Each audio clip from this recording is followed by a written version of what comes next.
Hey guys, what's up? It's Charlie here, and today we're going to be looking at 12 reasons India is different from the rest of the world. We all know that India is one of the world's most amazing and largest countries. But there are some things about India which really set it apart from the rest of the world. In this list, we're not covering regular facts like its massive population of 1.4 billion people. Instead, we're going to be looking at some more strange things which set India apart from the rest. But before we get into it, why not subscribe and press the notification bell too? First off, we have world's largest gathering.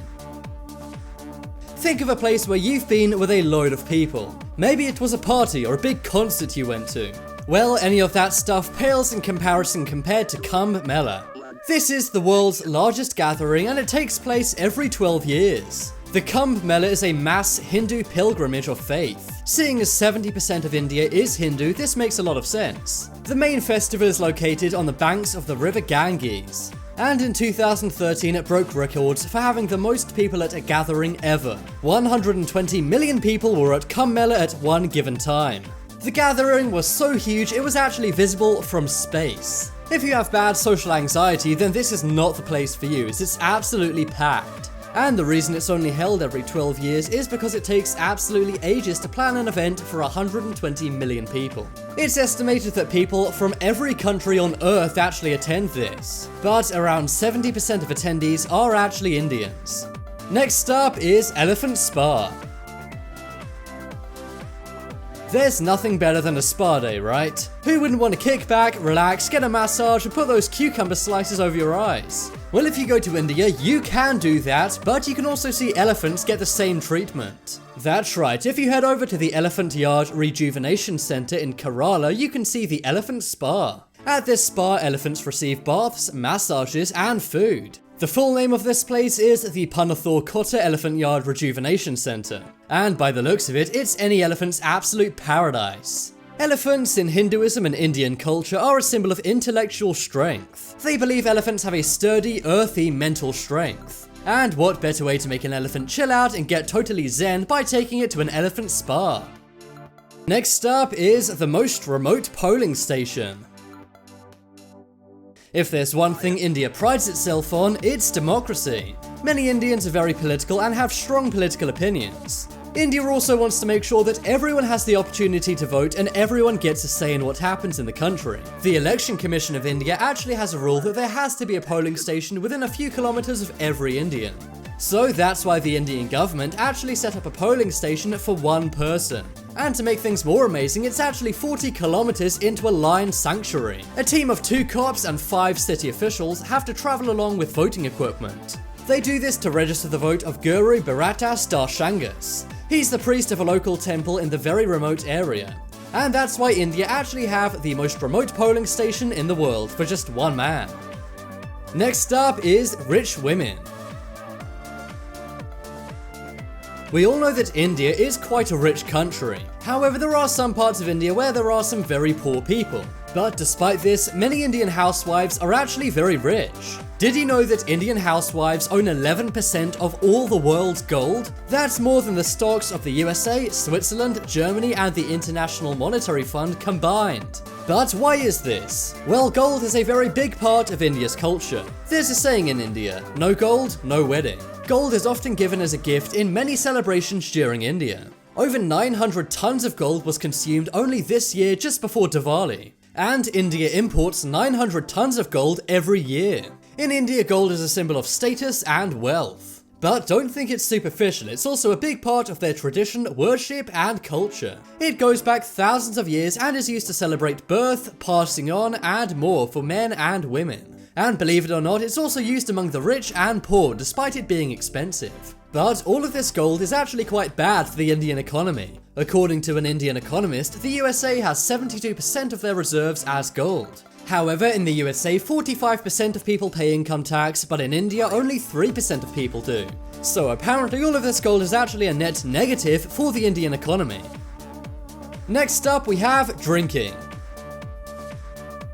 Do you like to go out on Friday nights to the bar or a pub? Well, in India, you may not be able to do this. Because many parts of India are very hot, you can buy bottles of water all over the place. But if you want to find a beer or some spirits, then you're going to be out of luck. Unlike some other countries, alcohol is not banned in India. However, it is frowned upon as it kind of goes against Hindu culture. And in some Indian states, it is actually banned. However, it is possible to buy it illegally in some hotels and restaurants. These places know that tourists will want to come in and have a drink. But typically, drinking is not a big thing in Indian culture, which is probably good for their health. Instead, Indians may opt for something named masala chai. Masala chai is a tea which is kind of like a spiced milk. You make it by brewing black tea with a mixture of aromatic herbs and spices. In India, they often drink it out of small clay cups. But it's so delicious, it's now spread to the rest of Asia and the rest of the world. So when in India, swap out that glass of wine for a cup of masala chai. Next up is floating post offices. Did you know that India has the largest postal network in the world? In India, there's over 155,000 post offices. And just one of those post offices on average serves a population of over 7,000 people. This means the lines at some post offices can get absolutely crazy. Not only that, there's post offices for absolutely everyone in India. Remember, India is very inclusive to people, even those in very, very remote places. That's why a floating post office was built on Dal Lake, Srinagar in 2011. Thousands of people use this post office every year, but not all at once, otherwise it would sink. And it's actually now become a tourist attraction as it's on the edge of a gorgeous lake. Next up is vegetarianism. Did you know that India is the largest vegetarian country in the world? Over 60% of Indians are vegetarians, and that's because it's a feature of Hinduism. Cows are also sacred in India, so they're not eaten. If you're American, this may shock you, as only 5% of people in the USA are vegetarian. But because that number's 60% in India, don't expect to get much meat in the stores. Instead, you'll enjoy something nice like a salad or other vegetarian foods. India is world famous for its delicious cuisine, but much of it does not include meat. And India also has the lowest percentage of meat consumption per capita out of every country on Earth. Coming up next, we have Children's Day. In the USA and European countries, we have Mother's Day, Father's Day, but no day for the kids. Well, in India, things are a bit different, as they actually have something called Children's Day. This is celebrated on November 14th. That's exactly 9 months after Valentine's Day. Many kids are actually conceived on Valentine's Day, so this does make sense. 9 months after Valentine's Day is also the day worldwide which has the most births. This day actually dates back to India's first ever Prime Minister. And Children's Day also raises awareness for the rights, care and education of children in India and around the world. And finally on the list of reasons India is different from any other place on Earth, we have elephant clothing. Clothing is an almost universal thing which every human's interested in. But did you know that some Indian elephants actually wear clothes? This may sound kind of weird, but an Indian group named Wildlife SOS actually knitted gigantic sweaters for elephants. This was to help them keep warm during a very, very cold winter. These sweaters were made in beautiful Indian traditional style and they look absolutely amazing. You may think an elephant wearing clothes sounds strange at first, but it looks amazing and wonderful when you see it. And I'm sure any elephant would be very, very pleased to have this sweater. Check out the poll in the top right corner to vote for the most amazing fact about India. I think it's the fact about the world's largest gathering place, as that's mind-blowing. If you guys want some more amazing videos, then check out my second channel. It's packed with life hacks and crafts. But as always, thank you guys for watching. Check out some more videos on screen right now. Leave a like if you enjoyed, and if you haven't already, what are you waiting for? Subscribe to Top 10s.